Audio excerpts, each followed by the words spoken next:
আসসালামু আলাইকুম বন্ধুরা, কেমন আছেন? আশা করি ভালো আছেন। আজকে আপনাদের জন্য নিয়ে এসেছি সহজ একটি রেসিপি, প্যানকেক রেসিপি। খুব সহজ একটি রেসিপি, বিকেলের নাস্তায় ঝটপট তৈরি করে খেতে পারবেন এই রেসিপিটা। খেতে যেরকম সুস্বাদু, দেখতেও তেমন সুন্দর।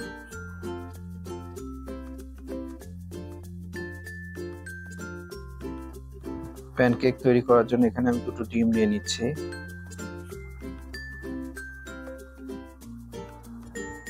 এক কাপ চিনি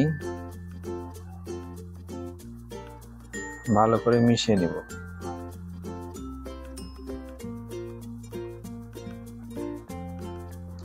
যারা আমার চ্যানেলকে সাবস্ক্রাইব করেছেন তাদেরকে অসংখ্য ধন্যবাদ, আর যারা এখনো আমার চ্যানেলকে সাবস্ক্রাইব করেনি তারা অবশ্যই চ্যানেলটি সাবস্ক্রাইব করে আমাদের পাশে থাকবেন। ডিম ফেটানো হয়ে গেছে, এখন একটি ছাঁকনি নিলাম। ছাঁকনি দিয়ে কেকের ময়দাটা চেলে নিব। 1.5 কাপ ময়দা নিয়েছি। 1 চামচ বেকিং পাউডার নিলাম। এখন ময়দা ও বেকিং পাউডারটা ভালো করে চেলে নেব। এই যে বাড়তি নোংরাটুকু ফেলে দেব, তাহলে কেকটা সফট হয়। 1 কাপ সয়াবিন তেল, সুন্দর করে ব্যাটারটা তৈরি করে নেব। ভালো করে নাড়তে হবে। ব্যাটারটা যত সুন্দর হবে কেকটাও তত সুন্দর হবে, সফট হবে। ব্যাটারটা সুন্দর করে তৈরি হয়ে গেছে। শেষ পর্যায়ে ভ্যানিলা এসেন্স দিয়ে দেবো, যাতে ডিমের আষ্টে গন্ধটা না লাগে। সুন্দর করে নেড়ে নেব।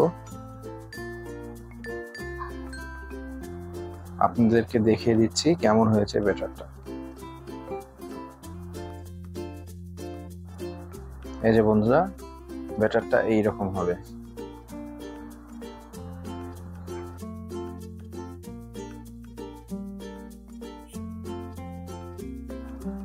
আমি ফ্রাই প্যানে হালকা একটু তেল দিয়ে টিস্যু দিয়ে মুছে নেব, যেন কেকটা ফ্রাই প্যানের সাথে লেগে না ধরে।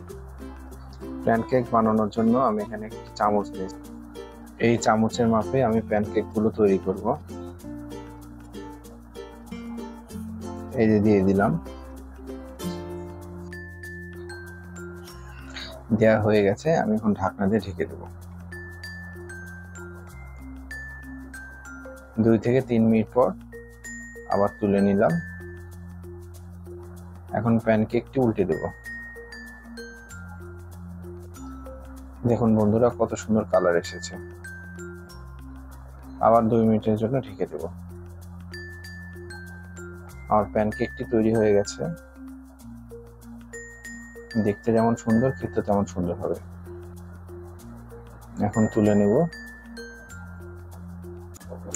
আমি খুব সহজ পদ্ধতিতে প্যানকেক বানানো দেখিয়েছি, আপনারা বাসায় ট্রাই করে খেতে পারেন। আশা করি খুব ভালো লাগবে।